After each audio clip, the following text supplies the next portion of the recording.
Everything in us wants to get even. Return insult for insult, hurt for hurt. But what if the way of Jesus leads us in the exact opposite direction? In this episode, we're talking about a radical kind of love. The kind that doesn't strike back, that goes the extra mile, that gives when it's inconvenient. If you've ever struggled with forgiveness, revenge, or simply doing the bare minimum, this one's for you. Here on the Pastor's Potluck Podcast, our goal is to encourage you, and maybe, actually really in this episode, we're going to entertain you. If you're ready, let's dig in. Oh, welcome to another episode of the Pastor's Potluck Podcast. I kind of want to I told you this earlier. I said, we're going to come out swinging already. Might as well. So before you gave your life to Jesus, whenever somebody badmouthed you, what was your reaction?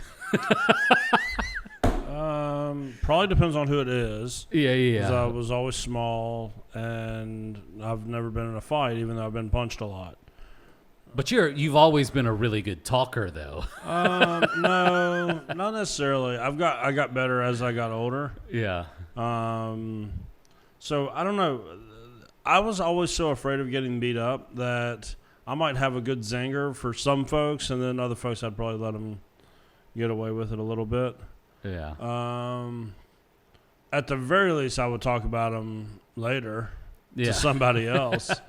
Can you believe what he said? Yeah, at the very least, definitely that. So they weren't fully getting away with it. Yeah. But not being much of a fighter makes it difficult to do much. Yeah. I don't know. If I felt that I had a good chance against them, I would go toe-to-toe with them with words and then see what happened. Yeah.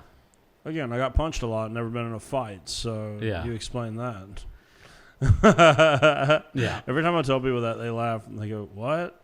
So yeah, it was one of those. I'm not aggressive in that way. Yeah. So before I met Jesus, I used to go. Obviously, we've talked about my personal story before Jesus and stuff. So we would go and hang out in bars and whatever.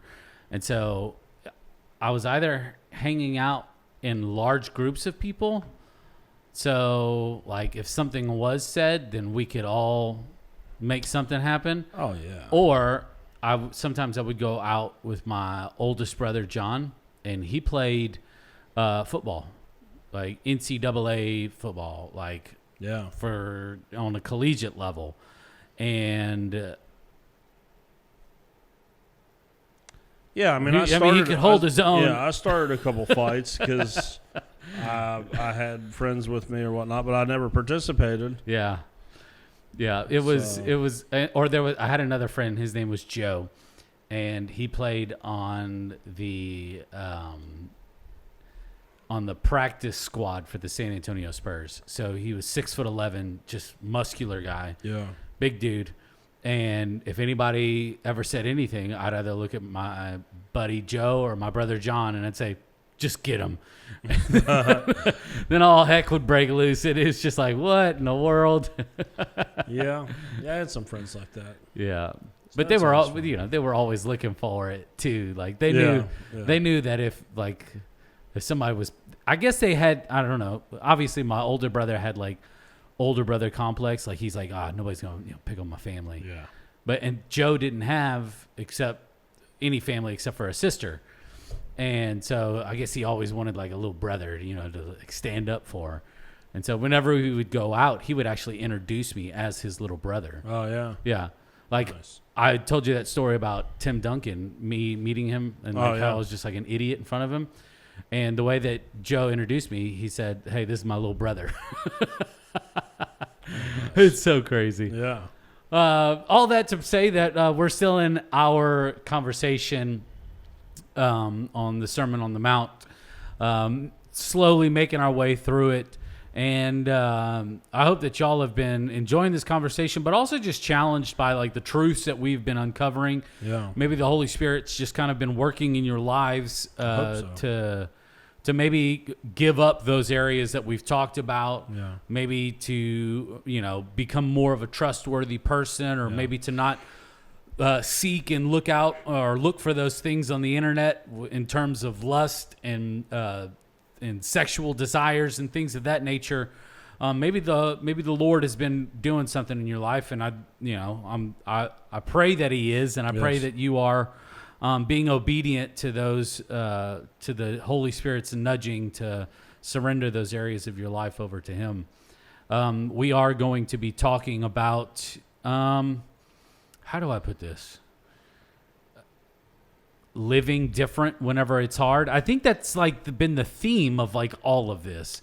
Because it's taking what we know and flipping it upside down. Yeah, it's in the original sermon, I kind of revisit the idea that there's two kingdoms always at war with each other. Yeah. There's the kingdom of the world, there's the kingdom of God, and they are upside down from one another. The kingdom of God is selfless, wants to show you what God is like. The kingdom of the world is everything antithetical to that. It's selfish. I put myself first.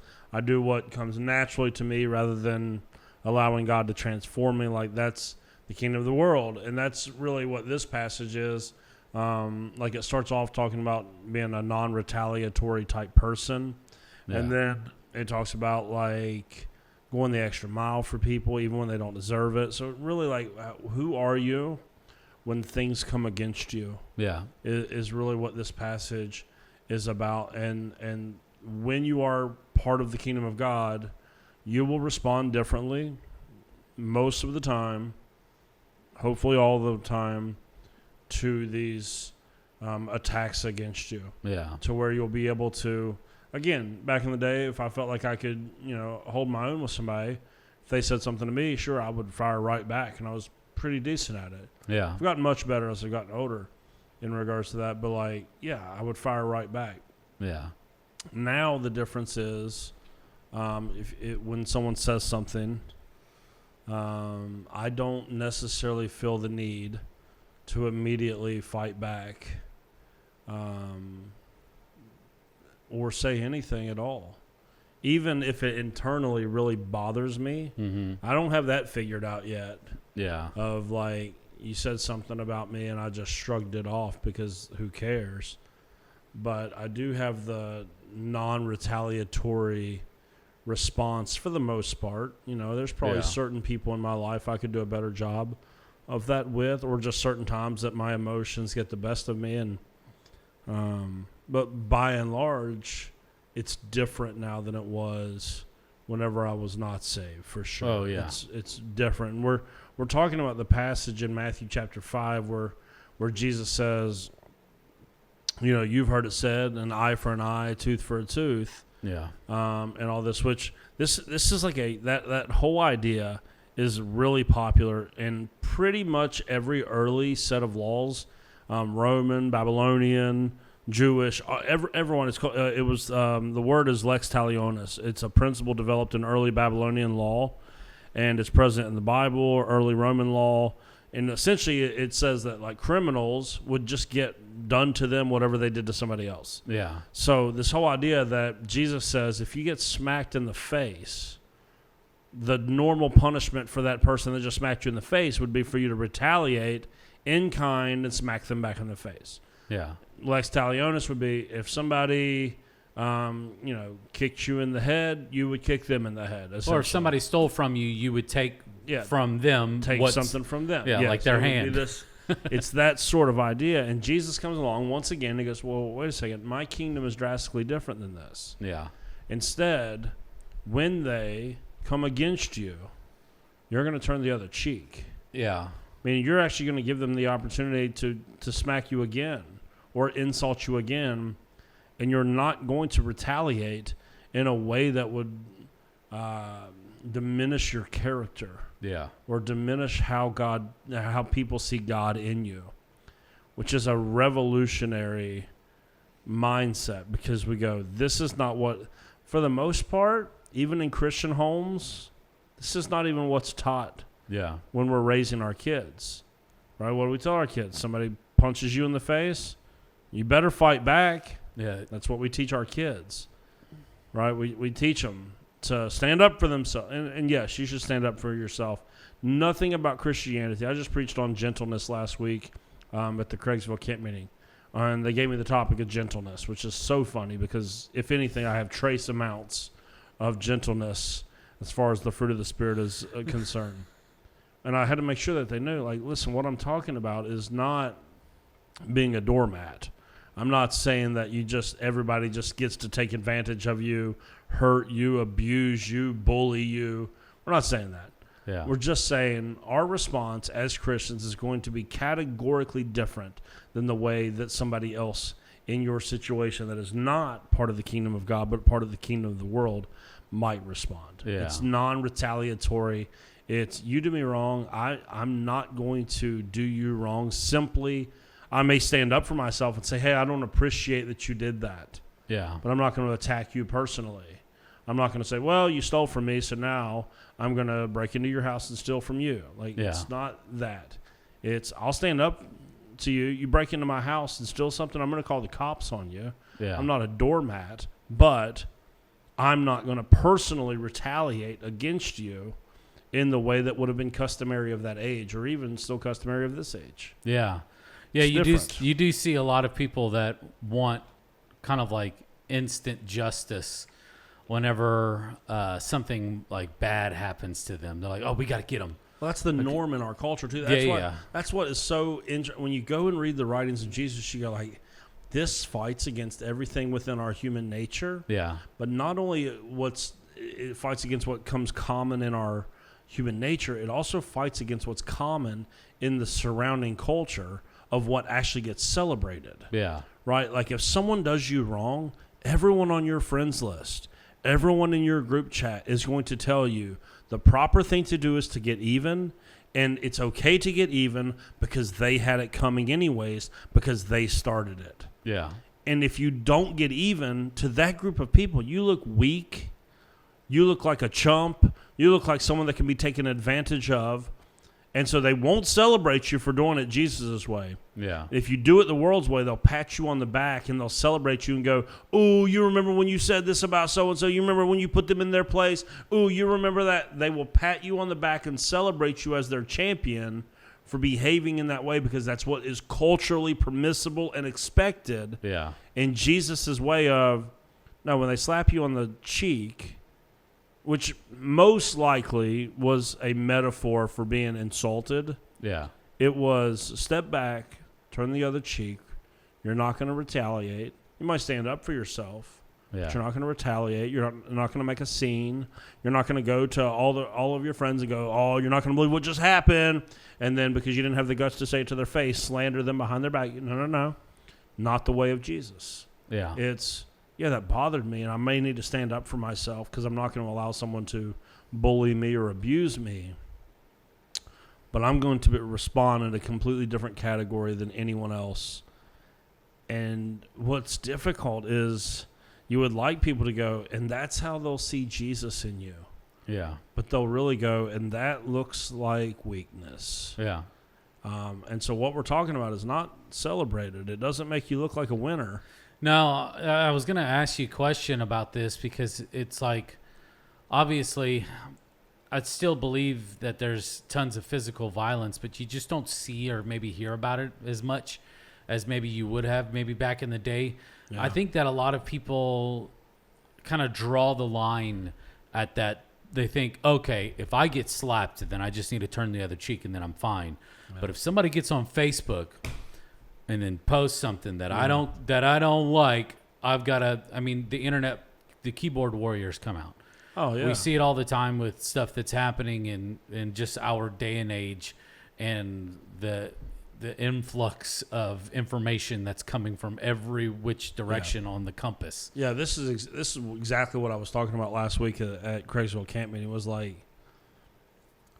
what this really looks like practically is that when you're in a position to win, but it doesn't matter if you win, you don't have to win. Yeah. That's what it practically, like, so I gave this example in the opening of the sermon last week. I said, like, I was raised in a way that the adults in my life never let me win unless I earned it. They just didn't.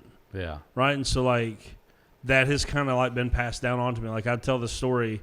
I've told it in a couple sermons before. Like, I played my godmother, who, when I was she's probably in her 40s, something like that, maybe 30s.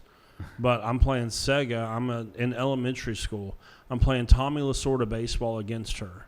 This is a game I play every single day, like all day long. It was my game. Yeah. I thought I was the best at it because I'm sitting here whipping the computer every day after school. Yeah. She comes over. I beg her to play. She decides to play with me. She's never played this game ever before. And this is not an exaggeration. She scored 100 runs on me. And I could not score against her. Yeah. And every time she swung the bat, it was a home run. I could not figure out what she was doing. Yeah. I'm literally in my living room screaming, crying, trying to break the Sega controller because I'm getting pummeled by my godmother. Yeah. When I played my uncles in basketball, it was the same way. They would beat the daylights out of you because you were going to learn how to win. They were not just going to give it to you. And so I do the same thing with my kids. I don't let them win. I play in Landon and chess. You're going to learn how to play chess to actually beat me. I'm not going to let you beat me. Yeah. I'm playing video games with them. You're going to learn to get better at this video game. I'm not just going to let you win, period. And I gave those examples to say, like, and that may be a decent parenting strategy if you want your kids to be tough in that way. But, like, there's other times that, like, we're poised to win, that it really doesn't matter, because sometimes you can win, especially an argument, but you actually lose because the way that you won was wrong. Yeah. Right? Like, I give this example in the sermon that, like, I'll get sermon critique feedback from somebody. Yeah. And one time in particularly recently, I got this, and I wrote this paragraph after paragraph after paragraph of a scathing email back to this individual about how they were so misunderstood, so wrong. They misunderstood me. If they would only listen to everything that I have to say on this topic before firing off emails, I just let them have it. And I got to the end of it, and I felt the prompting of God goes, you don't want to do that. Could you destroy her in this conversation? Yeah. And win? You can. So I just select all, delete. I've done that so many times. Hey, I'm so sorry that there's been a misunderstanding. Could we meet? I'd really like to make this right. Yeah. It was like that initial reaction was, let me just get everything out on paper. I know I can win this too. I can set her straight right now because I'm really good at it. But then the voice of God goes, but you don't have to. Yeah. And that's what Jesus is talking about here. It's like, even when you're set up to win, they smack you on the cheek. Maybe you can get them even better. Yeah. That's not my way. Yeah.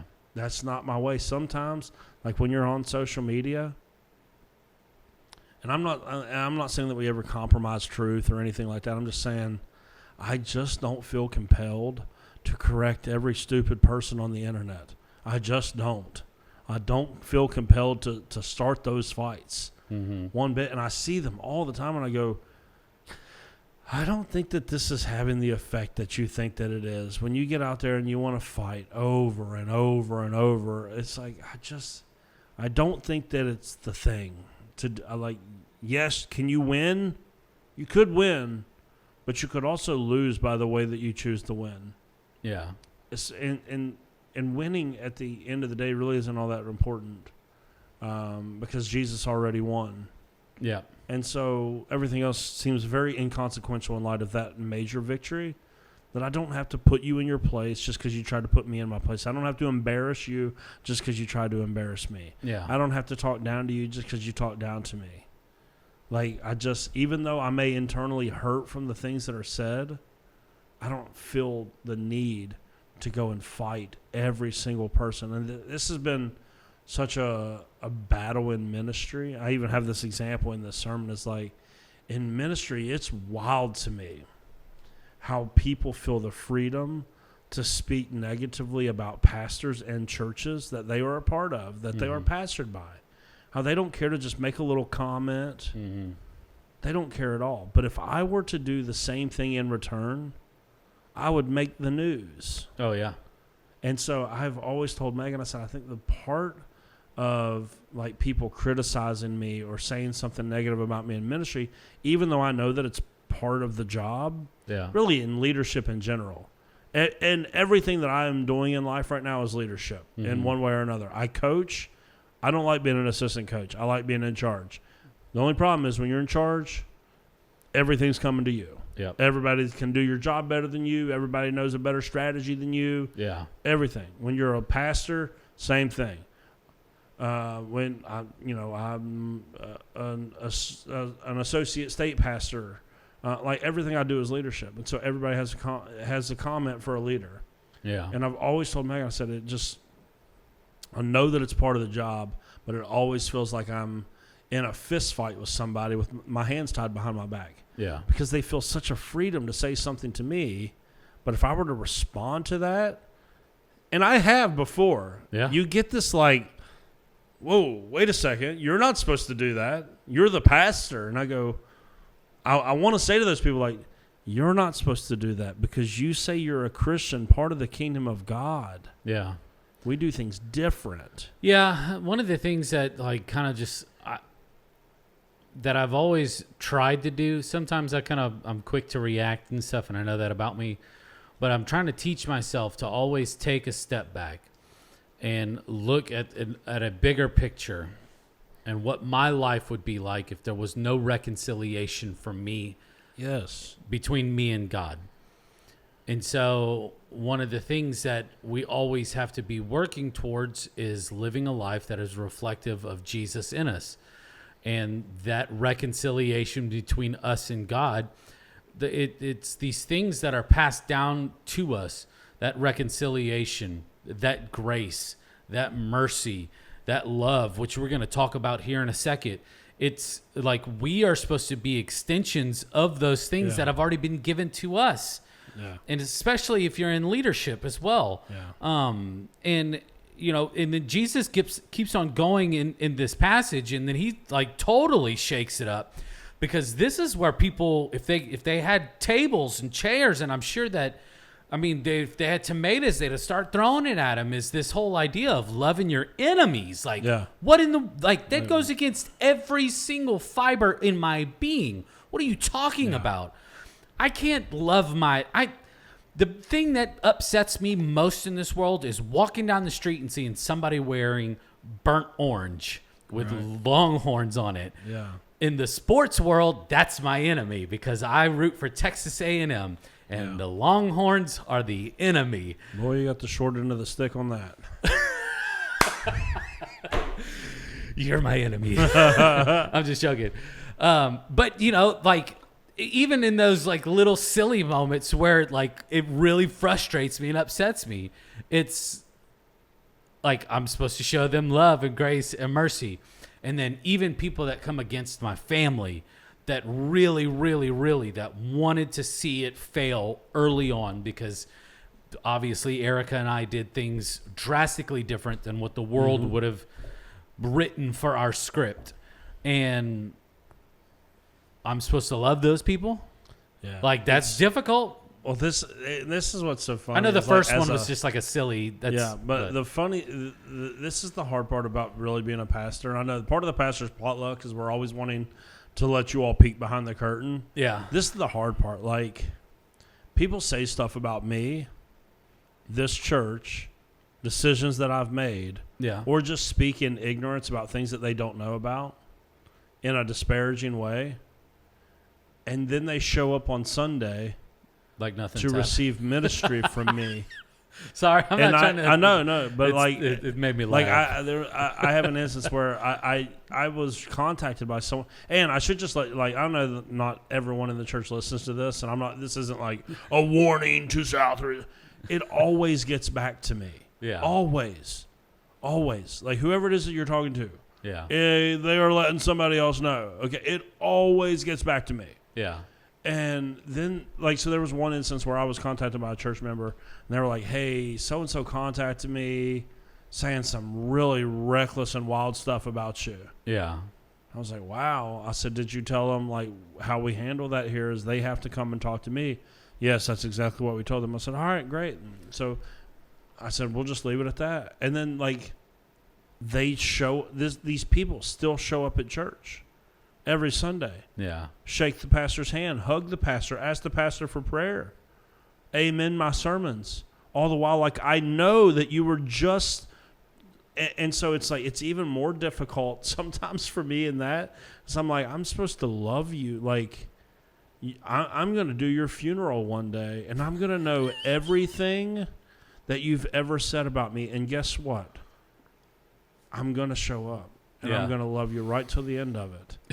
And it's not, I promise you, it's not because I'm that good. Yeah. It is only because of what God has done in me, because I was raised by the world in a way that goes, you just write people like that off. You don't stay through thick and thin with those people. Yeah. That's what Jesus is talking about here. He's like, no, we're just going to do it differently. In fact, even one of the verses in this passage that we're covering, like, he says, if someone's taking you to court and you're actually like in the wrong, well, then just own up to it. Don't try to fight it. Like, if you did something wrong, don't try to fight it. Somebody on our staff this past week, it was they were telling me a story. They said that they accidentally bumped into someone's car in a parking lot recently. Oh, yeah. And they had this moment where they go, I mean, I could literally just drive to a different spot. Nobody's out here. Nobody saw this. Yeah. And they thought about it for a second. They're like, no, I can't behave like that. Yeah. I'm a Christian. We don't behave like that. Yeah, we're called to something more and something greater. Yeah, and so in Jesus our is relationships, asking us to go the extra step, the extra mile. Yeah, it's like, could you get away with it? Yeah.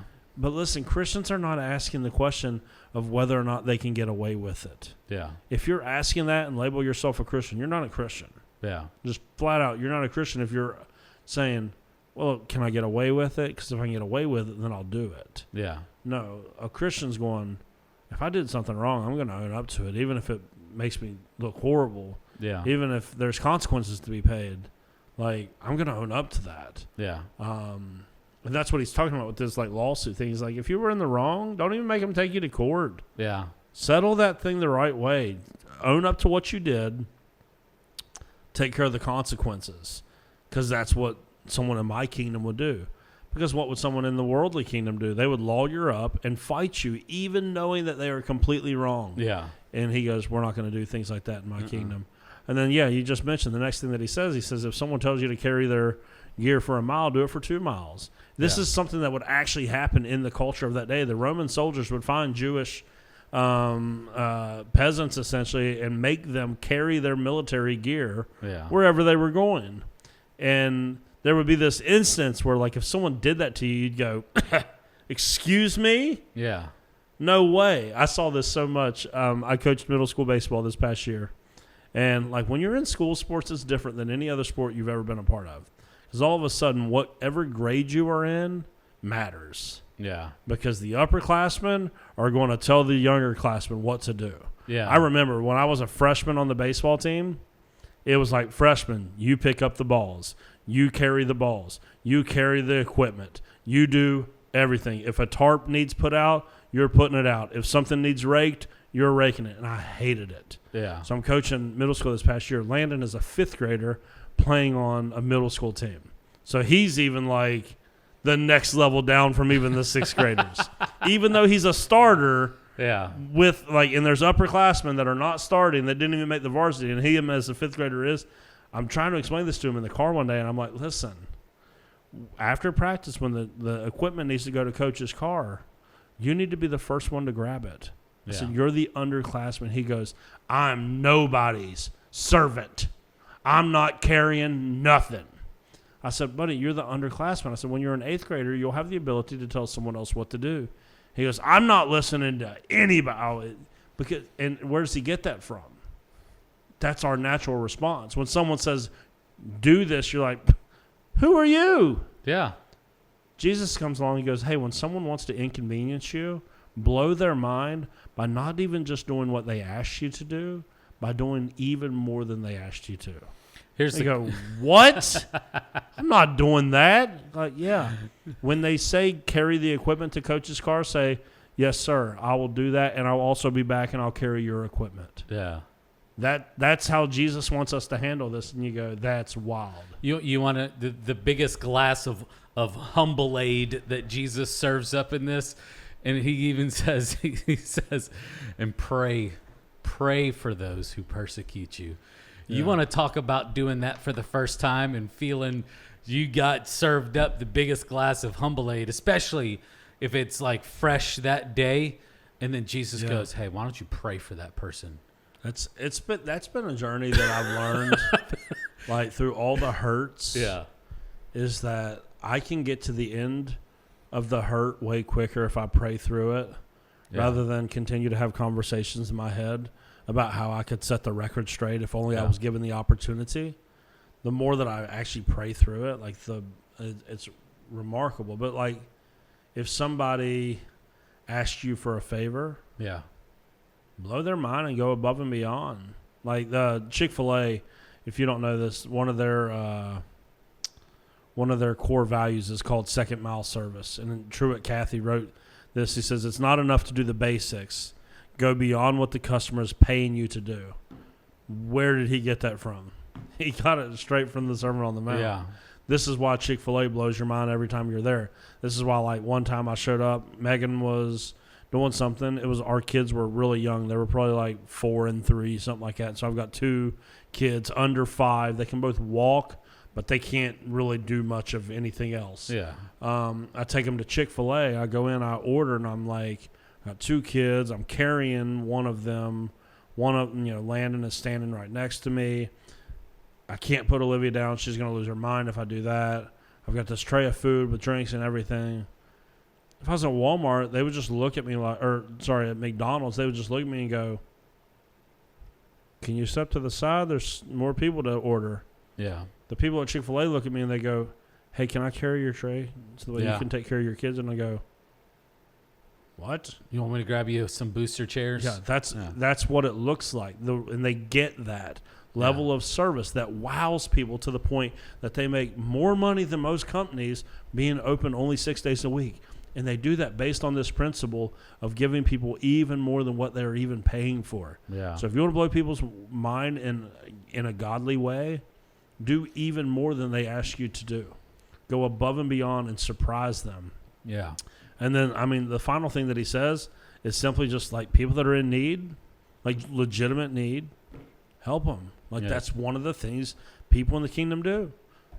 People of the world, by and large, do not feel responsible to meet the needs of other people. Like, if the worldly way of doing things was actually true, and when I say the worldly way, this whole survival of the fittest that we get from Darwinian evolution, if that were actually true, nobody would inherently evolve into the type of person that would do good for others, because those that need people to do for them are weak and they should just perish to make the gene pool more strong. So if Darwinian evolution and the world's way of thinking and doing things was actually true, we would never get to this place. And that's why Jesus comes along and he's like, "Hey, you should actually meet the needs of those that are in legitimate need." And I say legitimate need because, don't be an idiot. Mm-hmm. Like, don't be an idiot and just be like handing money out to everyone that says, like, people call the church all the time, "Hey, our family's got this and this and this." Like, listen, you're not scamming us today, bro. Like, we're just not going down that path. Like, we're here to help people. We want to make sure it's a legitimate need, but like, I'm not saying to act foolish in that whatsoever. I'm also not saying if you're not in a position to do something generous, then don't do it, because hurting yourself financially is ignorant. Yeah. Right. And Megan and I have done this before. And I don't say this to like pat ourselves on the back one bit. There was a time when I was the associate pastor here, and maybe even when I was the lead teaching pastor, we were actually tithing at such a rate that like we were living off of nothing. And like we were way past the tithing point of 10%. Like I don't even know what we were doing, to be honest. We just were wanting to give and give and give and give and give, to the point where we looked and we were like, this is at a level that like we're having major, and I'm not saying, I think that you should give it a level where it affects you, But like this was like different. This was like you might not be able to keep your bills paid if you continue to. That sort of generosity is stupid. I'm not talking about stupid generosity. Yeah. Like one time, a guy that I was friends with texted me, said, "Hey, I need gas for my car. Can you help me out?"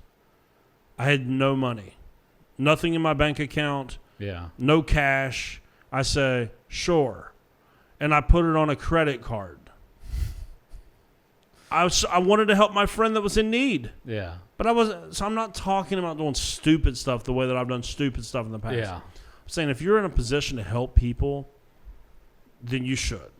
And as long as it's a legitimate need, you should help people, because that's what people in God's kingdom do. Stingy people have not been touched by the Spirit of God, period. If you are not wildly generous to those that have a legitimate need, or funneling your resources through a trusted source like the local church, you have not been touched by the Spirit of God, period. Yeah. You just haven't. I'm not saying everyone is in a position to be giving like that, because sure, sometimes you come to Christ and your finances are a mess, and it takes a little while to get all that squared away. But like if you've been following Jesus like 15 years, you got a good steady job, and you're not helping anybody, period, in any way, you didn't get touched by the Spirit of God. You just started going to church. Yeah. Like that's just flat out.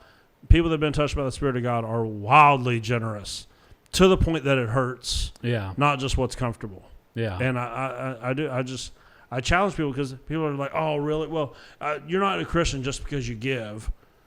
Of course, you're not a Christian just because you give. Yeah. But I promise you this: Christians give, and not at a level that's just comfortable. Jesus didn't go, "Let me just digest and let me just get myself a little bit uncomfortable to save you." Like, no, he fully sacrificed for you. Yeah. Like, he didn't hold anything back. And this is what it looks like. It's at a sacrificial level. He goes, "Hey, when there's needs, help people out." Yeah. That's what it looks like. We're non-retaliatory. We go the extra mile.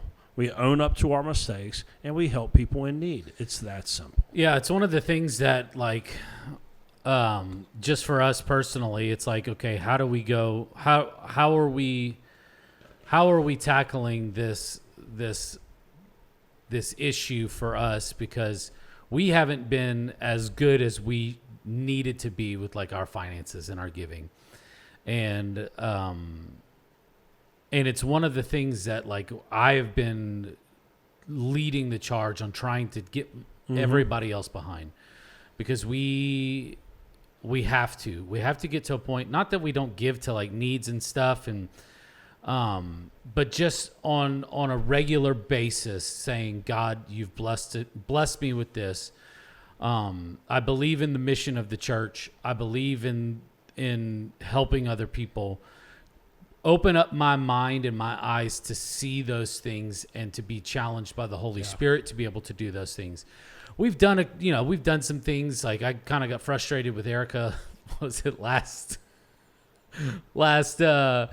Impact Schools, and we had 5 kids. We had our 3 biological kids and 2 foster kids, and then she loads up like all them boxes. She got a box for pretty much everybody in the family. Yeah. And I said, I don't know how we're going to do this, but I guess if you're feeling like the Lord's telling us that that's what we need to do, then let's do it. But it's one of those things for us as a family. I want my kids to understand the importance of it as well. And they won't understand the importance of it, not unless it's like important to me and it's important to Erica. Yeah. And again, you're not giving so the way you can be saved. Correct. Like, that's not what it is. It's just like, if you really received it, like this is what the scriptures teach. The scriptures teach that you are going to be so transformed, you won't be able to not give. Yeah. So it won't be that you're giving so the way you can earn something or to check a box. It'll be like, if you really have the Spirit of God within you, it will never feel optional to help those that are in need. Yeah. If it's within your power, again. Yeah. And the other side of that is, if it's not within your power, again, some people get saved and they've been living the way that the world's been living, and so they're living paycheck to paycheck. They got nothing in the bank. They got no savings. They can barely keep their head above water. Yeah. And then the church goes, "Yeah, and you're supposed to give too." And it's like, well, hold on a second. Settle down. Settle down now. We're going to get there. But, like, there's just like any other issue in our life. Like, when I got saved, I cussed like a sailor. Yeah. I didn't just up in one day, the Spirit of God's like, whoop, now you don't do that no more. Yeah. There's a process by which we come to transformation in that. It's the same thing with giving. Like, no one is saying if you just got saved and you're not in a place to financially give, or maybe the Spirit just moved in your life and you go, shoot, we got to make some changes. Yeah. It's the way we can give because I'm feeling the Spirit calling me to give. Yeah. Then that's why the church offers things like Financial Peace University. That's why, like, you should get a financial coach or do something to get yourself financially free. If you're feeling the Spirit of God within you, say, hey, you got to be generous, but you're not in a place to be generous. It's not enough to just go, well, it's cool that I've got the desire. That means the Spirit's within me. Mm-hmm. Yes, it's cool that the Spirit's within you, showing you the desire, but it also means that you have a responsibility to get yourself into a situation to where you can do something with that call that God has put on you to be generous. Yeah. So it's not just enough to go, well, we're broke, but at least I'm feeling the need to give, even if I can't give. And go, yeah, that's a good place to start. And now go take Financial Peace University. Yeah. Now cancel all of the subscriptions that you have because you know you got about 8 of them. Now start, stop, whatever it is. Cut back. Because if the Spirit of God is within you, drawing you to be generous, it will also draw you to those steps that go, yeah, we'll do without Netflix. Yeah. Yeah, we'll do without Apple TV. Yeah, we'll cut back on the cell phone bill. Yeah, we're not going to take 8 vacations this year.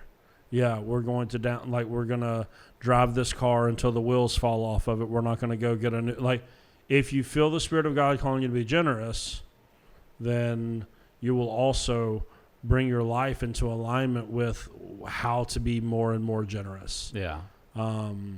So I mean, this is a powerful, 4 verses of really just when stuff comes against you, when things are hard, how do you handle it? Yeah. It's funny. I just saw this on Facebook, and I was like, oh, this is pretty appropriate. There was a meme that said, how you say representative to the automated answering machine at a business that you're trying to get through to somebody is the realest you that there is. And I was thinking for a second, I go, oh, that's totally me. Because if I call the pharmacy or something, and I'm calling my insurance company, I'm just trying to get through to a human. I don't want to talk to I'm like, representative. Yeah. And they'll go, oh, I'm sorry. I am more than capable and equipped to help you. Please tell us why you're calling representative. I'm like Megan will be she'll be so furious in the car. I've heard you on this. I've had to do it, man. I lose my mind. I'm like, listen, I love technology. Yeah. I'm so thankful for the ways that it has improved lives. But if I'm calling your business, I want to talk to a human that can understand me and I can understand them. That's what I want to speak to someone like that. Yeah. I do not want to talk to a computer. I don't want to talk to a robot. But it's like the reason why I bring that up is if you want to know who you really are, you are who you are in those moments of stress, not who you are in the moments of complete peace and calm. Yeah. That whatever, it's just like a sponge. Whenever you get squeezed, whatever comes out is what you're actually filled with. Yeah. And that's what Jesus is talking about here. Are you filled with greed? When someone around you is getting squeezed, generosity is not going to flow out. Yeah. Are you filled with anger? When someone comes against you, you're going to go right back at them. Yeah. Whatever you're filled with is what's going to ooze out. And so in moments of stress and need and opposition is where you'll actually find out what's most true about you. Yeah. Just like those automated robot calls. It even makes my blood boil even more. Whenever it does this, it makes a sound whenever it's cross-checking your telephone number and it's oh yeah. That sets me all off. All of that. Yeah, it's technology in general. I used to. Was that a good impersonation of that little sound? That's a pretty good sound. One of the things you might hear at any moment with my old computer, whenever I was sitting in my office, you'd hear me go, Rainbow Will, because like I used to have Dude, this you older. had an old. I had an computer. older Mac that like I just couldn't. It wouldn't do what it was supposed to do. Everything. I would just get that rainbow wheel, and I'll just rainbow wheel, and it's like like in those moments of stress when things are not going your way, that's who you really are. Yeah. You're not like, hey, you're at the beach and you just had ice cream. What a nice guy you are. Yeah. That's not who you really are. You're not who you actually are when you're at the beach having ice cream and your favorite team just won the World Series. You actually are, your team just lost, someone just cut you off in traffic, and you're on phone with a telemarketer. That's whatever comes out in that moment is what's actually most true about you. Dude, you knew how to pick a bad day. I've been there, bro. Listen, me and the Lord are working. I can talk like this about these situations because I'm not ever going to be the pastor that lets you think that I done whipped all this and I got it together. That's Anna's. Absolutely. Is that the one, finally? Yeah. The one that I wrote? Yeah. I think it was. Is it? Yeah, that was it. Just please. Oh, we got to get Anna in it. I've been waiting over a year. You just spoiled it for her. Oh, does she listen? Yes. Shoot. I've been waiting over a year. I told you it was hers. I didn't. Well, I put a couple in that might have been for her. That's the one you made me dig out to make sure it was still in there. It. I can't. Because you honestly thought that I went through here and just threw some away. Yeah, I just ruined a whole year's worth of a joke that I've been waiting for. Maybe she'll miss this episode somehow. No, I'll mute it. And it'll just be what us talked about. All right, awesome. Because I'll even put like the little don't thing over your mouth so you can't read no lyric or read the lips. All right, mystery meat. If you could only eat one type of dessert for the rest of your life, but it had to have a funny name, what would it be? Why does it have to have a funny name? Because, Scott, it's the mystery meat question. Why can't I just answer the original question of one dessert? You have to pick your favorite dessert, and then you have to give it a funny name. That's what makes this great. How broad of a category can I choose? It's your favorite. Can I just say ice cream and then I get unlimited flavors? Let's just start over this. Hold on. But can I just choose something broad like ice cream and then I get all the flavors? Sure, because I don't see why you wouldn't be able to do that with cake. Okay. And look at us. We're going to call it soft edible bricks. But I'm choosing all sorts of cakes, and that includes Deborah. That's Little Debbie. For everyone that doesn't know me as well as Jared, I have a high affinity for Little Debbie. Like, you're like, give me some of them Debbie bricks. Around Valentine's Day, it gets really bad because I love the heart-shaped cakes. So yeah, I'm going with cake because that would cover a multitude of different. It puts Little Debbie in there, puts birthday cake in there. Yeah, it puts just cake in there. Like, and we'll call them soft edible bricks. Yeah. I could have done better than that, I think. I would go with ice cream. I don't know what to call it. You definitely would. What would I call it? Cold Play-Doh? Frozen milk. Frozen milk and sugar. Thanks. That's what ice cream is. Yeah, frozen milk and sugar. That's what we're calling it. Yeah. Can I get some of them cookies and cream? We're going to call frozen cakes healthy eggs. Or unhealthy eggs. Unhealthy eggs. With some other stuff. Yeah. Mixed and cooked eggs and flour and sugar. Yeah. That's so stupid. Yeah. But could you imagine if we had to start calling everything by its ingredients? Oh my gosh, I would hate that so much. I would hate that almost as much as I hated the second part of this question. Because if I could have just talked about cakes, I would have been way happier. Now I'm trying to come up with stupid names. Yeah. I'm not good at it. Actually, I'm changing all of it. I'm now going to call cakes Phil. Phil? Yeah, just Phil. Like, you want a slice of Phil? Yeah. Or Henry. Oh no. Who wants the last piece of Henry? Yeah. I can't have any more Henry. I'm quite stuffed. See? It would be fun. I don't know. I'm the silly. See, I'm good at the first part. I'm not good at the silly stuff. Yeah, that would be really weird if like food had like people's names, Personal on it. names. Yeah. Oh my gosh, it'd be the worst. Yeah. That's why you don't name your pets if you got like not pets but like farm animals, because then you're like eating something with a name and you're like, oh, Henrietta, you were so delicious. Could you imagine? We got to get off this episode. You're like, what do we eat? Your kids are like, what do we eat for dinner? You're like, Shelly, Stephanie and meatballs. Yeah. We got to get off this episode.